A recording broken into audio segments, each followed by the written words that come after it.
Sir, Kerala Kalakendra സ്ഥിരവേദികൾ. Sir, Keralam കലാരൂപങ്ങളാൽ സമ്പന്നമായ നാടാണ്. നാടകവും നൃത്തങ്ങളും ആയോധന കലകളും തുടങ്ങി വിദേശികൾക്കുൾപ്പെടെ പ്രിയങ്കരമായ നിരവധി ആവിഷ്കാര രൂപങ്ങൾ നമുക്കുണ്ട്. ഇവ പ്രദർശിപ്പിക്കാനുള്ള സ്ഥിരം വേദികളെന്ന നിലയിൽ സംസ്ഥാനത്തെ പ്രധാന നഗരങ്ങളിൽ കേരള കലാകേന്ദ്രങ്ങൾ നിർമ്മിക്കാൻ ആഗ്രഹിക്കുന്നു. ആദ്യഘട്ടത്തിൽ തിരുവനന്തപുരത്തും തുടർന്ന് കൊച്ചി, കോഴിക്കോട് നഗരങ്ങളിലും കേരള കലാകേന്ദ്രങ്ങൾ നിർമ്മിക്കും. പ്രാഥമികമായിട്ട് 10 കോടി രൂപ വകയിരുത്തുന്നു. സർ, ഗിഗ് തൊഴിലാളികൾ. സർ, ഗിഗ് തൊഴിലുകളുടെ ഇന്ന് വളരെയധികം സാർവത്രികമായിരിക്കുന്നു. ഓൺലൈൻ ഡെലിവറി ആപ്പുകൾ വഴി സാധനങ്ങൾ എത്തിച്ചു കൊടുക്കുന്ന തൊഴിലുകൾ ഉൾപ്പെടെ ചെയ്യുന്ന ഗിഗ് തൊഴിലാളികളുടെ പ്രശ്നങ്ങൾ ഗൗരവമായി ഇനിയും അഭിസംബോധന ചെയ്യപ്പെട്ടിട്ടില്ല. പലപ്പോഴും ബുദ്ധിമുട്ടേറിയ സാഹചര്യങ്ങളിൽ തൊഴിലെടുക്കുന്നവർക്ക് മെച്ചപ്പെട്ട തൊഴിൽ സാഹചര്യം ഒരുക്കാനുള്ള നടപടികൾ സർക്കാർ സ്വീകരിക്കും. കൂടാതെ ഗിഗ് തൊഴിലാളികൾക്ക് ക്ഷേമനിധികളിൽ അംഗമാകുന്നതിനുള്ള സാഹചര്യം സർക്കാർ ഒരുക്കും. ഗിഗ് തൊഴിലാളികൾക്ക് വിശ്രമിക്കാനായി ആധുനിക സൗകര്യങ്ങളോടുകൂടിയ ഗിഗ് ഹബ്ബുകൾ സർക്കാർ ഒരുക്കും. ഇതിനായി 20 കോടി രൂപ വകയിരുത്തുന്നു. സർ, ഓട്ടോ തൊഴിലാളികൾ. സർ, നമ്മുടെ ഗതാഗത സംവിധാനത്തിന്റെ നട്ടെല്ലാണ് ഓട്ടോറിക്ഷ തൊഴിലാളികൾ. കേന്ദ്ര സർക്കാരിന്റെ നയങ്ങളും ഇന്ധന വിലവർദ്ധനവും മൂലം പ്രതിസന്ധി നേരിടുന്ന ഓട്ടോറിക്ഷ തൊഴിൽ രംഗത്തെ സംരക്ഷിക്കുന്നതിനായി സർക്കാർ ചില നടപടികൾ സ്വീകരിക്കാൻ ഉദ്ദേശിക്കുന്നു. 1. പരിസ്ഥിതി സൗഹൃദ മാറ്റം. സർ, പഴയ പെട്രോൾ ഡീസൽ ഓട്ടോറിക്ഷകൾ പൊളിച്ച് പുതിയ ഇലക്ട്രിക് ഓട്ടോറിക്ഷകൾ വാങ്ങുന്നവർക്ക് 40,000 രൂപ വരെ ഒറ്റത്തവണ സ്ക്രാപ്പേജ് ബോണസ് അനുവദിക്കും. പലിശ ഇളവ്.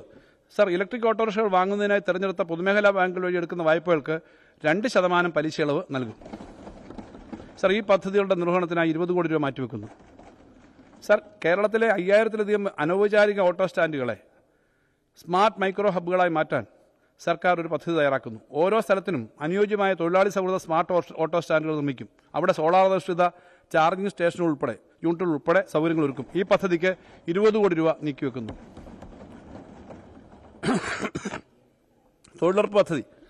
സർ, ഇന്ത്യയിലെ സാധാരണക്കാരായ ജനങ്ങൾക്ക് ഏറെ സഹായകരമായിരുന്ന പദ്ധതിയാണ് മഹാത്മാഗാന്ധി ഗ്രാമീണ തൊഴിലുറപ്പ് പദ്ധതി. എന്നാൽ കേന്ദ്ര സർക്കാർ ഈ പദ്ധതിയെ തന്നെ ഇല്ലാതാക്കുന്ന രീതിയിലുള്ള മാറ്റങ്ങൾ വരുത്തിയിരിക്കുകയാണ്.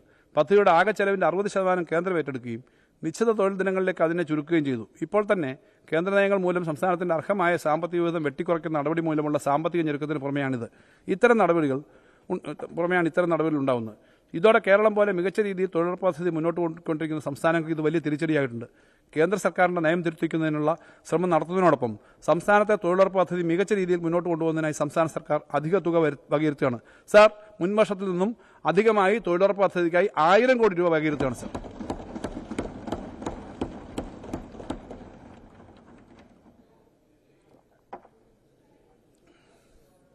സാർ, റിട്ടയർമെന്റ് ഹോമുകൾ. സർ, സംസ്ഥാനത്തെ ജനസംഖ്യയിൽ വയോജനങ്ങളുടെ അനുപാതം ഏകദേശം 20%-നടുത്തായിട്ടുണ്ട്. അത് നാടിന്റെ സാമൂഹിക സാമ്പത്തിക വികസന മേഖലകളിലെ പ്രവർത്തനങ്ങളിൽ നിർണായകമായി പരിഗണിക്കേണ്ട ഘടകമാണ്. വീടുകളിൽ ഒറ്റപ്പെട്ടു പോകുന്ന മുതിർന്ന വയോജനങ്ങൾക്ക് ഒരുമിച്ച് താമസിക്കാൻ കഴിയുന്ന വിധത്തിലുള്ള റിട്ടയർമെന്റ് ഹോമുകൾ സജ്ജമാക്കേണ്ടതുണ്ട്. അവിടെ കമ്മ്യൂണിറ്റി കിച്ചൺ, കളിസ്ഥലങ്ങൾ, ഉപാധികൾ, ആരോഗ്യ പരിപാലന സംവിധാനങ്ങൾ തുടങ്ങിയവ ഉണ്ടാവണം. കൂടാതെ ആരോഗ്യ വോളണ്ടിയർമാരുടെ സേവനവും ഇത്തരം കേന്ദ്രങ്ങൾ ഉറപ്പുവരുത്തണം. ഇത്തരം റിട്ടയർമെന്റ് ഹോമുകൾ സജ്ജമാക്കാൻ സംഘടനകൾക്കും ഗ്രൂപ്പുകൾക്കും സ്വകാര്യ വ്യക്തികൾക്കും സർക്കാർ സബ്സിഡി നൽകും. ഇതിനായി 30 കോടി രൂപ പ്രാഥമികമായിട്ട് നീക്കിവെക്കുന്നു. സർ, വീടുകളിൽ ഒറ്റപ്പെട്ടു പോകുന്ന മുതിർന്ന വ്യക്തികൾക്ക് സഹായം നൽകുന്നതിനായി സന്നദ്ധ വോളണ്ടിയർമാരുടെ സേന പ്രാദേശിക സ്ഥലത്തിൽ രൂപീകരിക്കും. തദ്ദേശ സ്ഥാപനങ്ങൾ ഇതിനായി പ്രത്യേക പദ്ധതി തയ്യാറാക്കും. മുതിർന്നവർക്ക് ചികിത്സ ഉൾപ്പെടെയുള്ള സഹായത്തിനായി വിളിക്കുവാൻ ടെലിഫോൺ നമ്പറുകൾ പരസ്യപ്പെടുത്തും. ഓൺ കോൾ വോളണ്ടിയർമാരുടെ സേവനം തദ്ദേശ സ്ഥാപനങ്ങളുടെ നിയന്ത്രണത്തിലായിരിക്കും നടപ്പിലാക്കുക. ഈ പദ്ധതിക്കായിട്ട് പ്രാഥമികമായിട്ട് 10 കോടി രൂപ പ്രൊജക്ടിന് വേണ്ടി മാറ്റിവെക്കുന്നു. സർ, ക്യാൻസർ, ലെപ്രസി, ക്ഷയം, എയ്ഡ്സ് രോഗബാധിതരുടെ പ്രതിമാസ പെൻഷൻ 1000 രൂപ വർധന വരുത്തി 2000 രൂപയായി ഉയർത്തുന്നു. Advocate welfare fund. Sir, advocate welfare fund നിലവിൽ 10 ലക്ഷം രൂപയാണ്. ഇത് കാലാനുസൃതമായി പരിഹരിക്കേണ്ടതുണ്ട്. അഡ്വക്കേറ്റ് വെൽഫെയർ ഫണ്ട് ഘട്ടം ഘട്ടമായി 20 ലക്ഷമായി ഉയർത്തുന്നതാണ്. സർ, ഇൻഷുറൻസ് പരിരക്ഷ.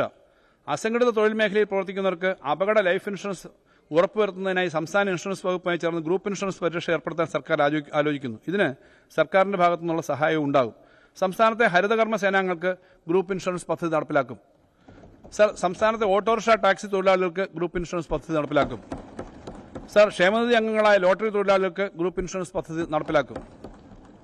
സർ, സ്കൂൾ വിദ്യാർത്ഥികൾക്കുള്ള ഇൻഷുറൻസ് പദ്ധതി. സർ, ഇതുകൂടാതെ കേരളത്തിലെ 1ാം ക്ലാസ് മുതൽ 12ാം ക്ലാസ് വരെ പഠിക്കുന്ന സ്കൂൾ വിദ്യാർത്ഥികൾക്ക് അപകട ലൈഫ് ഇൻഷുറൻസ് ഏർപ്പെടുത്തുകയാണ്. ഇതിന് വേണ്ടുന്ന മുന്നൊരുക്കങ്ങൾ നടത്തിയിട്ടുണ്ട്. വർഷം 15 കോടി രൂപ ഇതിനായി വേണ്ടിവരുമെന്നാണ് കണക്കാക്കുന്നത്. ഇതിനായി 15 കോടി രൂപ ബജറ്റിൽ മാറ്റിവെക്കുന്നു.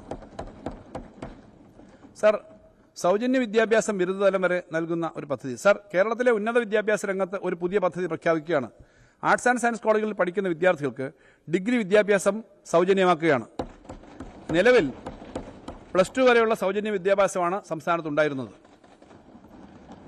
സാർ മെഡിസപ്പ് 2.0. സാർ കേരളത്തിലെ സർക്കാർ ജീവനക്കാർക്കും പെൻഷൻകാരുമായ 11 ലക്ഷത്തോളം പേർക്കുള്ള ആരോഗ്യ ഇൻഷുറൻസ് പദ്ധതിയാണ് മെഡിസപ്പ്. ഏത് പ്രായത്തിലുള്ളവരും യാതൊരു മെഡിക്കൽ പരിശോധനകളില്ലാതെ ഇതിൽ ക്യാഷ്ലെസ് ഇൻഷുറൻസ് സേവനം നൽകുന്നു. സാർ 104 വയസ്സുള്ള വ്യക്തി വരെ മെഡിസപ്പിൽ ചേർന്ന് ഇൻഷുറൻസ് സേവനം സ്വീകരിച്ചിട്ടുണ്ട്. മെഡിസപ്പിന്റെ 1ാം ഘട്ട പദ്ധതി പൂർത്തിയായിരിക്കുന്ന വേളയിൽ കൂടുതൽ പാക്കേജുകളും ആശുപത്രികളെയും ഉൾപ്പെടുത്തി മെഡിസപ്പ് 2.0 പ്രഖ്യാപിക്കുകയാണ്. ഫെബ്രുവരി 1 മുതൽ ഈ പദ്ധതി നിലവിൽ വരും. സർ, സംസ്ഥാനത്തെ പൊതുമേഖലാ സ്ഥാപനങ്ങളിൽ ജോലിയെടുക്കുന്നവർക്കും വിരമിച്ചവർക്കുമായി മെഡിസപ്പ് മാതൃകയിൽ ഒരു ഇൻഷുറൻസ് പദ്ധതി ആവിഷ്കരിക്കും. സർ, സംസ്ഥാനത്തെ സഹകരണ സ്ഥാപനങ്ങളിൽ ജോലിയെടുക്കുന്നവർക്കും വിരമിച്ചവർക്കുമായി മെഡിസപ്പ് മാതൃകയിൽ ഒരു ഇൻഷുറൻസ് പദ്ധതിയും ആവിഷ്കരിക്കും. സർ, മോട്ടോർ രംഗത്ത് പ്രവർത്തിക്കുന്ന ഓട്ടോറിക്ഷ ടാക്സി തൊഴിലാളികൾക്ക് ആരോഗ്യ ഇൻഷുറൻസ് പദ്ധതികൾ വിപുലീകരിക്കേണ്ടതുണ്ട്. ക്ഷേമനിധിയിൽ അംഗങ്ങളായ ഓട്ടോറിക്ഷ ടാക്സി തൊഴിലാളികൾക്ക് വളരെ ചെലവ് കുറഞ്ഞ വിഹിതം അടയ്ക്കുന്ന തരത്തിൽ ഒരു ആരോഗ്യ ഇൻഷുറൻസ് പദ്ധതി നടപ്പിലാക്കും. സർ, റോഡ് അപകടങ്ങളിൽ പെടുന്നവർക്കുള്ള ലൈഫ് സേവർ പദ്ധതി. സർ, സംസ്ഥാനത്ത് പ്രതിവർഷം 48,000 റോഡ് അപകടങ്ങൾ സംഭവിക്കുന്നുണ്ട്. ഇത്തരം അപകടങ്ങളിൽ പെടുന്നവർക്ക് സമയബന്ധിതമായി ചികിത്സ ലഭിക്കാത്ത സാഹചര്യം ഉണ്ടാകാറുണ്ട്. റോഡ് അപകടത്തിൽപ്പെട്ട് ചികിത്സ തേടുന്ന ആളുകൾക്ക് ആദ്യത്തെ 5 ദിവസം പണരഹിത ചികിത്സ നൽകുന്ന ഒരു പദ്ധതി സർക്കാർ പ്രഖ്യാപിക്കുകയാണ്. പദ്ധതിയുടെ കീഴിൽ രജിസ്റ്റർപ്പെട്ട സർക്കാർ ആശുപത്രികളിലും തെരഞ്ഞെടുക്കപ്പെട്ട സ്വകാര്യ ആശുപത്രികളിലും ഈ സൗകര്യം ഉണ്ടാവും. ഇതിനായി ഒരു പദ്ധതി ആവിഷ്കരിച്ച് നടപ്പിലാക്കും. ഈ പദ്ധതിക്കായി സർക്കാർ 15 കോടി രൂപ മാറ്റിവെക്കുന്നു. സർ, പുതിയ ഒരു ഇൻഷുറൻസ് പദ്ധതി. സർ, സംസ്ഥാനത്തെ 42 ലക്ഷം കുടുംബങ്ങൾക്ക് സൗജന്യ ചികിത്സ നൽകുന്ന കാരുണ്യ ആരോഗ്യ സുരക്ഷാ പദ്ധതിയുടെ മാനദണ്ഡങ്ങളുടെ പരിധിക്ക് പുറത്തുള്ള കുടുംബങ്ങൾക്കായി ഒരു ആരോഗ്യ ഇൻഷുറൻസ് പദ്ധതി നടപ്പിലാക്കാൻ സർക്കാർ ആലോചിക്കുന്നു. താരതമ്യേന ചെറിയ തുക അടച്ച് ചേരാൻ കഴിയുന്ന ഇൻഷുറൻസ് പദ്ധതി ബജറ്റ് വർഷം തന്നെ നടപ്പിലാക്കും. ഇതിനായി 50 കോടി രൂപ വകയിരുത്തുന്നു. ആർട്ടിസാൻസ് മേഖല. സർ, ആർട്ടിസാൻസ് മേഖലയിൽ തൊഴിലെടുക്കുന്ന നിരവധി ആളുകൾ കേരളത്തിലുണ്ട്. സ്വർണ്ണപ്പണിക്കാർ, ലോഹപ്പണിക്കാർ, കൽപ്പണിക്കാർ, തടിപ്പണിക്കാർ, കരകൗശല തൊഴിലാളികൾ തുടങ്ങി പരമ്പരാഗത തൊഴിലാളികൾ ധാരാളമുള്ള ഈ മേഖലയിലെ തൊഴിലുകളെ സംരക്ഷിക്കുകയും ആധുനികവൽക്കരിക്കുകയും ചെയ്യേണ്ടതുണ്ട്. ആർട്ടിസാൻസ് മേഖലയിലുള്ളവർക്ക് ആധുനിക തൊഴിലുപകരണങ്ങൾ വാങ്ങുന്നതിന് സർക്കാർ സഹായം നൽകും. 50% വരെ സർക്കാർ സബ്സിഡിയോടെ ഉപകരണങ്ങൾ വാങ്ങുന്നതിനുള്ള ധനസഹായം ലഭ്യമാക്കുന്ന പദ്ധതിക്കായി പ്രാഥമികമായി 5 കോടി രൂപ നീക്കിവെക്കുന്നു. സർ, മൺപാത്ര നിർമ്മാണം കേരളത്തിലെ പ്രധാന പരമ്പരാഗത വ്യവസായ മേഖലകളിലൊന്നാണ്. ഇന്നിപ്പോൾ പരിസ്ഥിതി സൗഹൃദമായ മൺപാത്ര നിർമ്മാണ മേഖലയെ പ്രോത്സാഹിപ്പിക്കേണ്ടതുണ്ട്. അതിനായി 1 കോടി രൂപ അധികമായി അനുവദിക്കുന്നു.